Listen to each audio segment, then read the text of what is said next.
Hi everyone, Dr. Lovett here from the Hernia Specialists of Minnesota. I was asked to give an update on hernia repairs and what we're offering at the center, I'm glad to do it. A couple things I want to cover. Number one, the center concept. Our medical center has used this to great success in the past. We have the Minnesota Reflux and Heartburn Center, which has been widely successful, with the Minnesota Center for Orthopedics, and other specialized centers that bring the concept of using a nurse coordinator, a dedicated staff, and very well-trained surgeons to really make sure patients get exceptional care that they might not get at other places. I want to talk a little bit about hernia diagnosis and types of hernia, preoperative considerations, newer techniques that we're using for repairs, and I was asked to talk a little bit about the potential complications from hernia repairs, although I'll add that they are quite rare. The concept behind the Hernia Specialists of Minnesota is really simple. It's all about access. We want patients to have access to minimally invasive surgeons who will get them back to their family and the things that they love as soon as possible. We want them to have access to expert surgeons who will really take their time and care about their hernia repair. We want them to have access to the newest technology, the newest techniques, the newest materials. And most importantly, we want them to have access to pre-consult, preoperative, and postoperative care that's well orchestrated and doesn't take up a lot of their time. One of the ways we're working on that access is by use of the Clara app. The Clara app was inspired by my friend Paul Zotek down at the Indiana Hernia Center. Essentially, it's just like going to the car dealership online. A little chat window pops up and patients can communicate with us directly. It means they have a direct line to our nurses and our staff and usually one of the surgeons. It's very simple to use, doesn't require any downloads, it's totally HIPAA compliant, and so far we've had great success with our patients. They really enjoy being able to reach out to us without having to play phone tag and wait around for a call back. Let's get into the basics of hernias. Hernias are essentially just a hole that's not supposed to be there. In our world, we mostly worry about hernias of the abdominal wall. In this image, we're seeing an umbilical or belly button hernia. Essentially what happens is we have many layers of strong connective tissue in the abdominal wall, and there's some natural weak spots. We'll show you a few more of those in the next slide. This image is showing a piece of bowel looping through one of these hernia defects, where it can potentially become obstructed or twisted off and could even die off, causing a perforation, abscess, and even leakage. In most cases, it's not a piece of bowel that loops through. It's usually a piece of fat that kind of gets stuck in there, can become very symptomatic to the patients, cause them pain or a dull aching sensation. They usually will notice a bulge.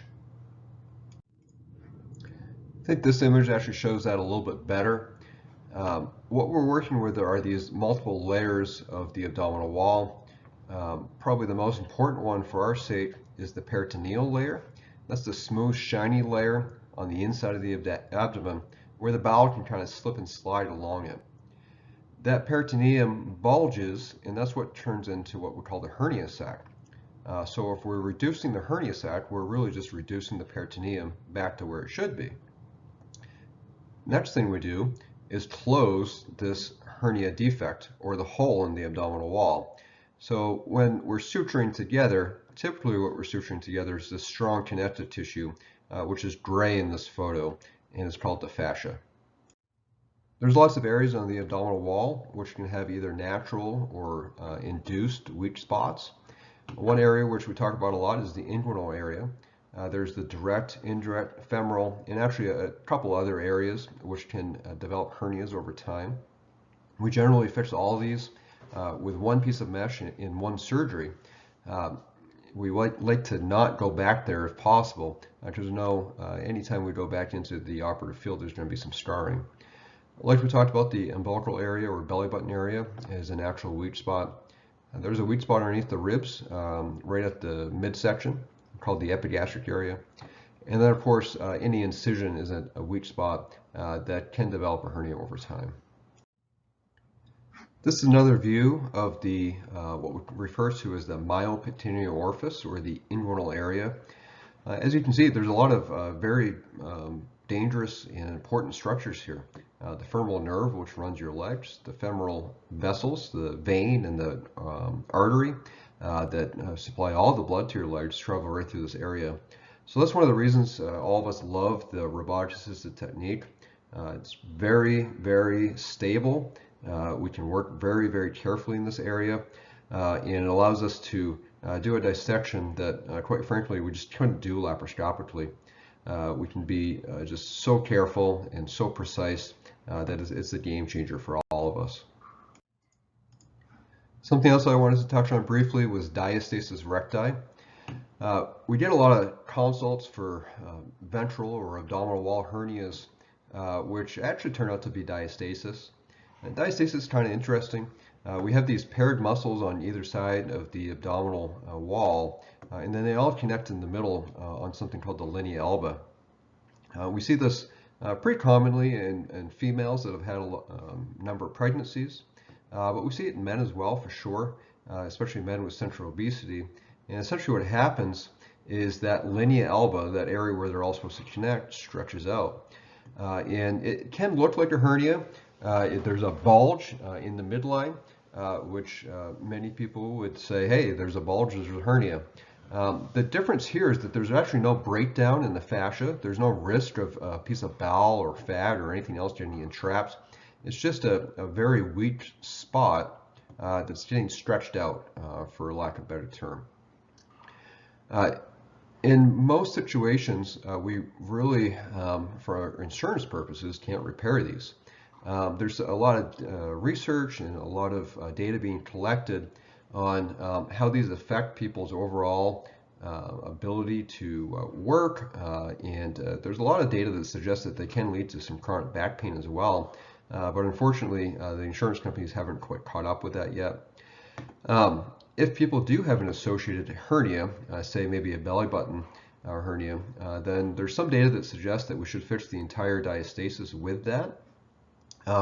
It's kind of a weak spot, so if you make a very strong spot with a hernia repair right around the umbilicus here, and then leave that weak spot, the theory kind of is that you're just going to create more pressure on this spot that's already weak, and probably develop a hernia there and be right back in the same situation. So these are actually really great cases. People are very happy with these, but again, not a true hernia, no true danger to it. There's not going to be a piece of bowel that's stuck or trapped or twisted, but they can be symptomatic to people, both in terms of back pain, but also cosmetically, of course.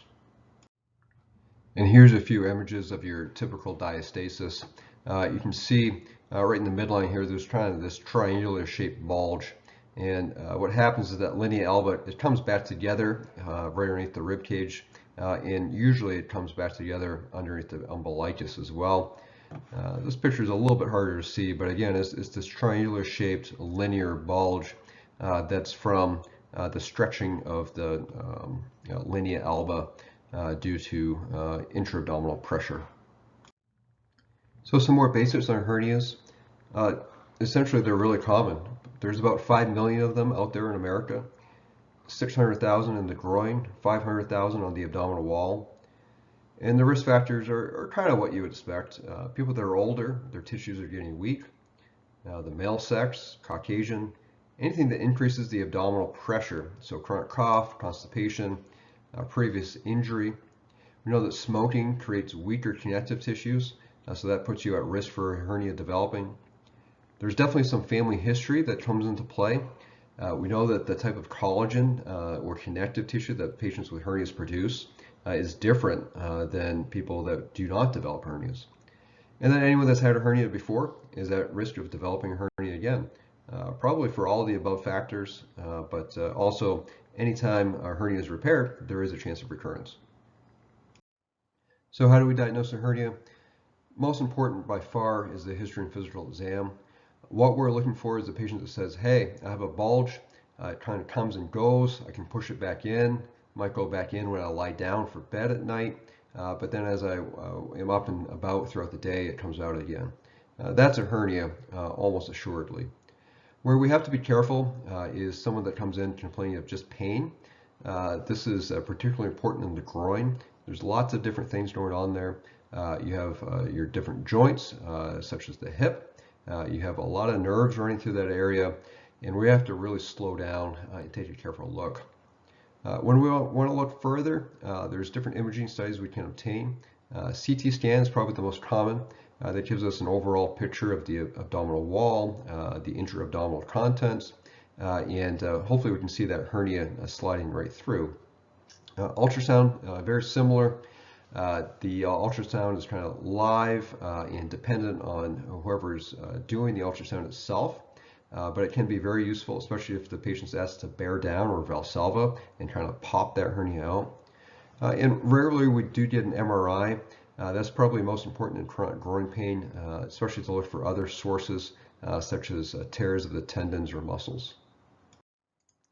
We also get quite a number of CTs, especially on abdominal wall hernias, to help aid in preoperative planning. And I just want to take you through a couple slides of how I use these. So for anyone that's not familiar looking at CAT scans, this is essentially kind of your spine back here, your abdominal wall in the front.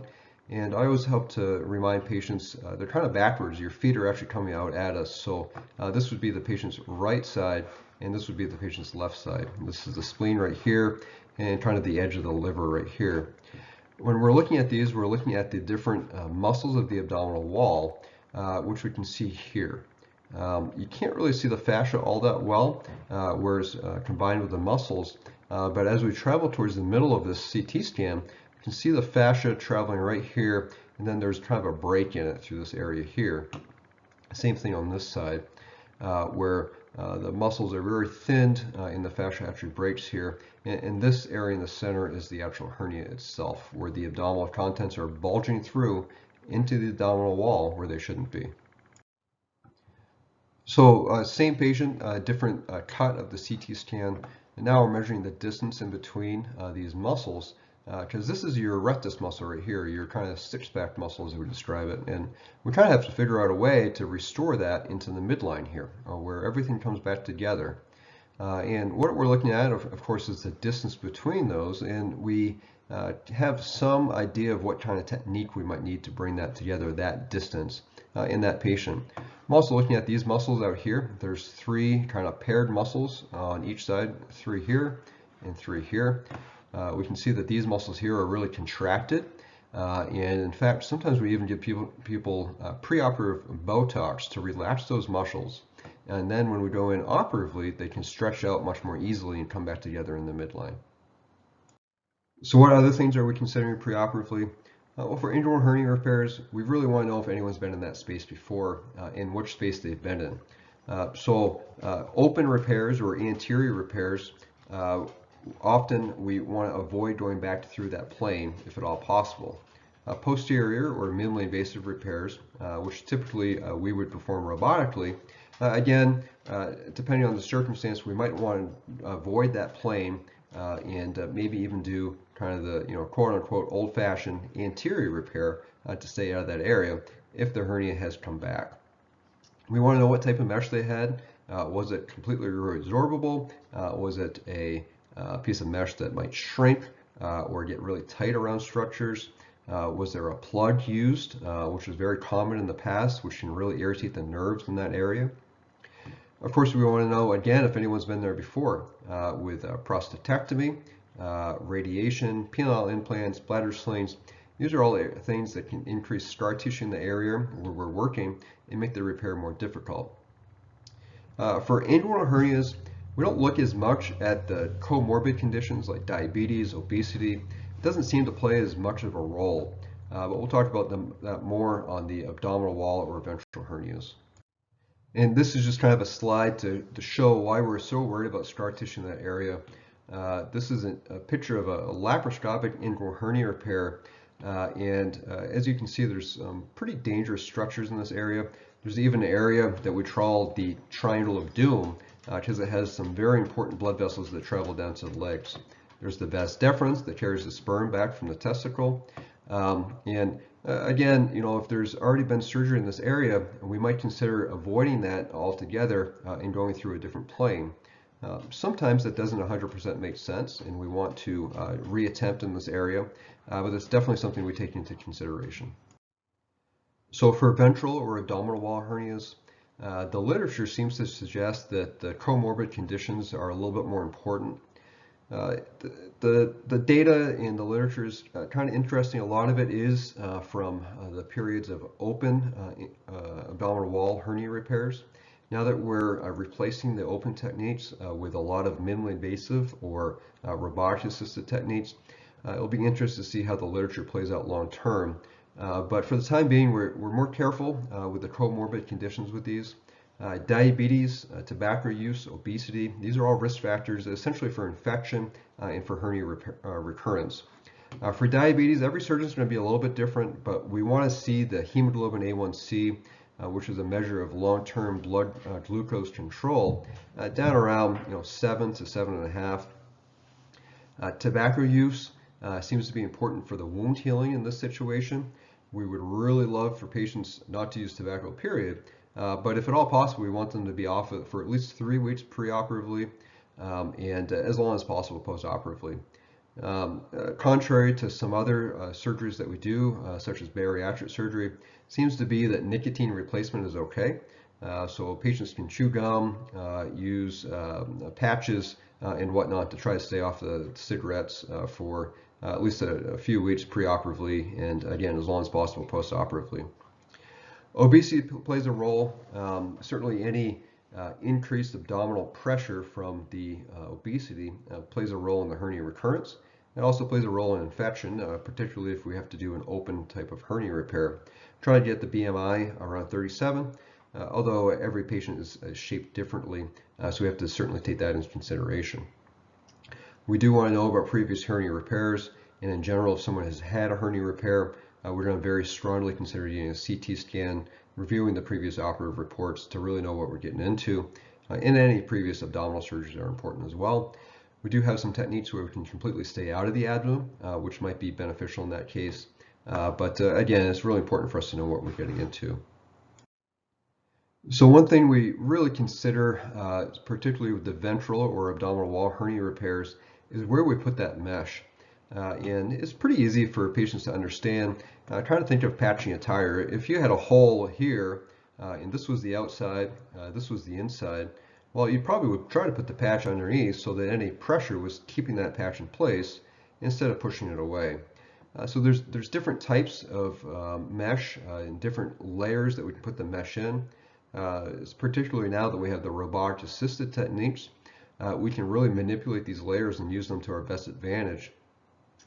Onlay meshes, or mesh on top of the entire abdominal wall, are done in certain circumstances, and really there's some data that suggests that they're fine, but we do try to avoid those. Again, thinking of the whole plugging the tire technique, well, we'd probably want that mesh underneath. The area that is being explored the most right now and is maybe the best is what's called the sublay or the retrorectus, or also the reeve stopa area. And essentially what this is an area underneath the rectus or the abdominal wall kind of six-pack muscles where we can layer the mesh. It's an underlay, so again, any intra-abdominal pressure is kind of almost holding that in place. And it's also right up against this muscle. And we know one of the most important factors for healing in mesh incorporation is blood supply. And muscles in particular have a great blood supply, so the mesh tends to heal really well into this space. One of the more traditional areas to place mesh is what's called the IPOM, or intraperitoneal onlay mesh. So essentially what that is we kind of close up the hernia defect and then we place a piece of mesh underneath everything. Again, it's a nice spot because that intra-abdominal pressure is holding that mesh in place, and we're able to place a very wide overlapping piece of mesh in this case. Really great data on this. The only trouble with this potentially is that, as you can see, it's below that smooth, shiny peritoneal layer where the bowel can slip and slide against. So we have to use a special mesh that's coated, and that coating works to various levels of efficiency. Sometimes intra-abdominal structures can kind of get stuck to that mesh. Thankfully, we all have a smooth kind of fatty layer on the inside. It's called the omentum. And usually if anything gets stuck up to that mesh, is the omentum. But once in a while, we can see a piece of bowel get stuck pretty tightly to the mesh when it's placed intra-abdominally like this. And that could potentially lead to some troubles down the road, but certainly can lead to some trouble if we need to reoperate for another reason, like having your gallbladder out or appendix or anything kind of simple like that. It can just make the case a little bit harder.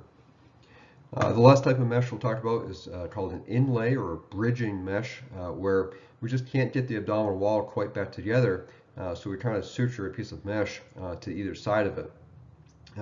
That's usually only done as kind of a bailout technique. We certainly don't aim to do that because we know this is probably the weakest type of repair. So just a close-up of these different types of repair. Again, the intraperitoneal onlay mesh or IPOM it's very applicable to very varied hernia types. It works really well. The data on it is really very nice. It does require that special coating to the mesh. And sometimes, since we have to really fixate this all the way around, if you kind of picture this in 3D, it can be maybe a little bit more painful, but again, especially if accomplished in a minimally invasive type technique, patients tolerate this very well. And it's probably the most common type of minimally invasive mesh placement performed in the United States. So this slide's a little bit complicated, but it's actually showing one of the most common types of hernia repair that I myself do. This is called the transabdominal preperitoneal or TAP type technique. And if we look on this slide here, like we talked about, especially with the robotic platform, which we can see over here, we can work between all these different layers of the abdominal wall. That innermost layer is called the peritoneum. That's the smooth, shiny layer where the bowel can slide against. And what we can do is dissect down that layer and create a pocket for our mesh. And that's what this picture is showing here. We've closed the belly button hernia right here, and now we're going to slide a piece of mesh in here and then close this smooth, shiny layer up above it. I really like this type of repair. I think it is applicable to many types of hernias. And it gets that mesh out of the intra-abdominal cavity, so they don't have to worry about bowel or omentum or anything else getting stuck up against it. It can be a little bit more time consuming.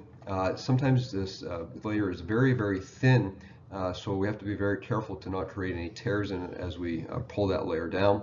And quite honestly, sometimes we can't do it. That layer is just too thin and we have to revert to other techniques.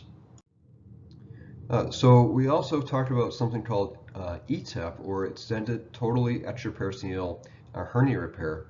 And really what this is just a technique to access into this retrorectus space that we're talking about, where it's really ideal to place mesh up against these rectus muscles. We don't want to use that retrorectus space maybe for the smallest of hernias, but any mid-sized hernia probably would benefit from this to repair everything kind of once and for all. There's different ways to get into this space. Certainly we can do it through an open incision, but at the Hernia Specialists of Minnesota, we do try to perform minimally invasive techniques if at all possible. We could cut through these layers here and access that space from intra-abdominally, and we do that sometimes. But the extended totally extraperitoneal technique is essentially creating a space into this retrorectus area by using a special technique to dissect down there with a very specialized trocar or tube which we place our instruments through. So we can place that tube through, get into this space. We place some CO2 into this place to kind of distend it, and then we eventually, after dissection, can place our mesh there.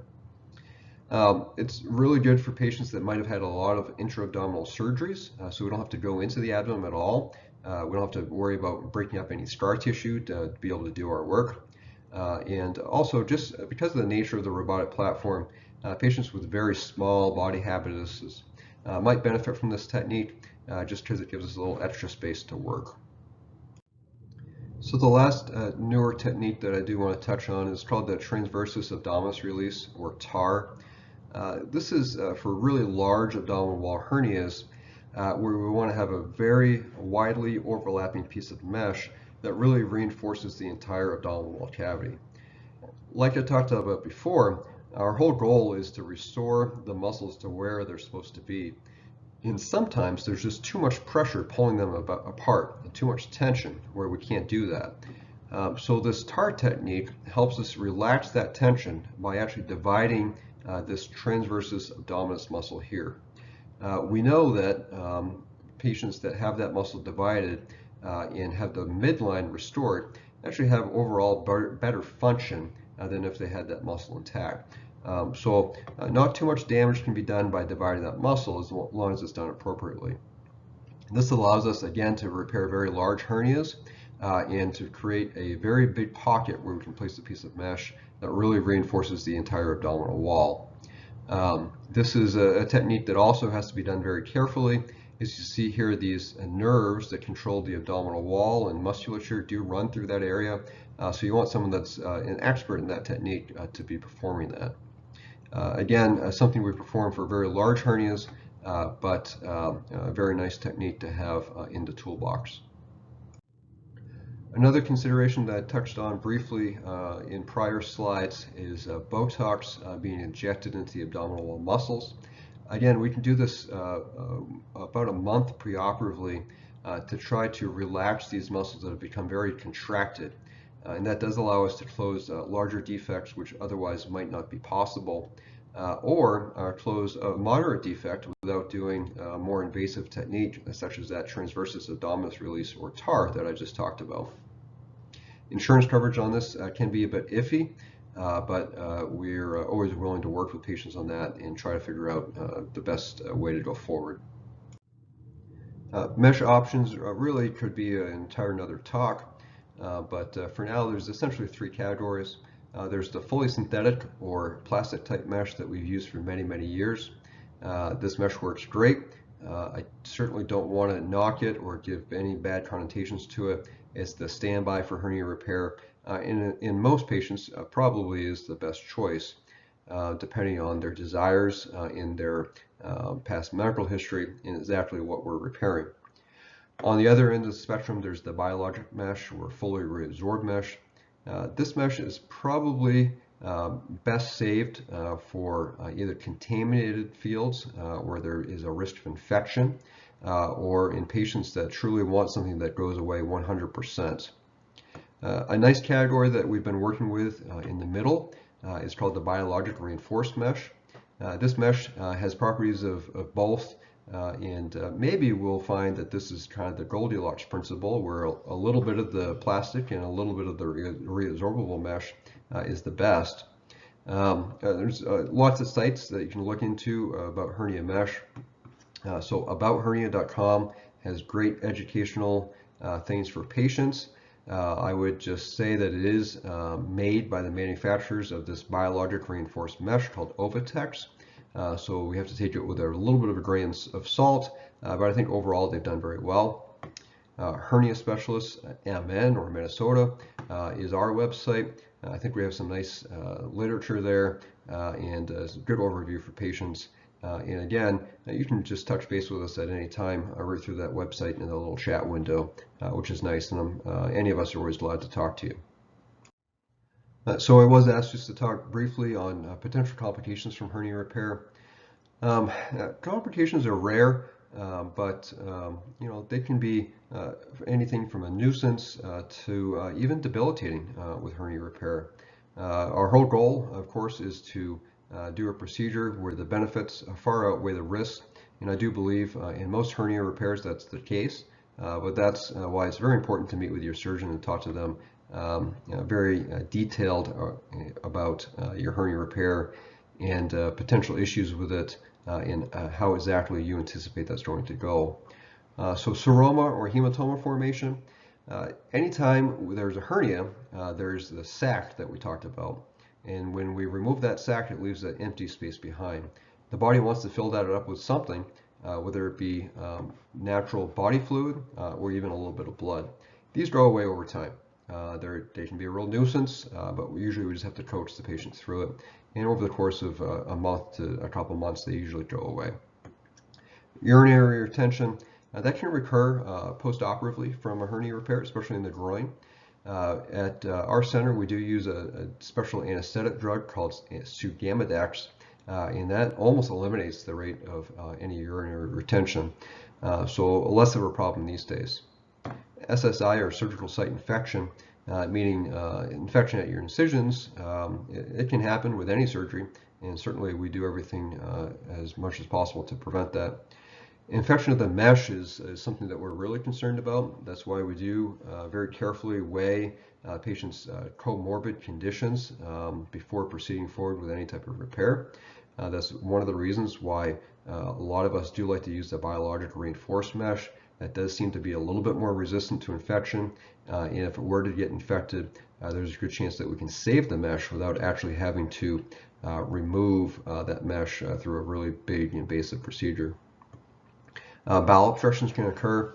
One of the things we have to worry about is as we work through all these different planes is making sure that we close them at the end. If any of those closures actually open up again, a loop of bowel could get stuck in between those. So we have to be very cognizant of that. And if someone's presenting with obstructive type symptoms such as nausea, vomiting, abdominal pain, not having any bowel function, then we're really low threshold to obtain a CT scan to see what's going on. Acute pain, meaning short-term pain after the surgery, certainly can and will occur. That's usually pretty minimal. A lot of our patients don't even take anything more than an over-the-counter pain medication such as Tylenol or ibuprofen. Usually it's a week-long recovery until patients are really out and about doing basically whatever they want to. Chronic pain can occur, especially in inguinal hernias. That's one of our biggest worries. There are many nerves that run through that area. It's one of the reasons we like to use the robotic-assisted technique, where we can very carefully dissect that area and avoid those nerves. But there is still a chance of developing chronic and even very severe pain in that area long term. But if that ever does occur, certainly we have lots of tricks and techniques to work through that and get patients back on their way. And then anytime we fix a hernia, there's a chance of that hernia coming back or recurring. Anytime a hernia recurs, it does get more complex to fix the next time. That's one of the reasons we almost always use some type of mesh product to prevent that. So with that, I'll thank you. If there's any questions, please feel free to reach out to me either in person or you can touch base at the Hernia Specialists of Minnesota.org. Thank you for your time.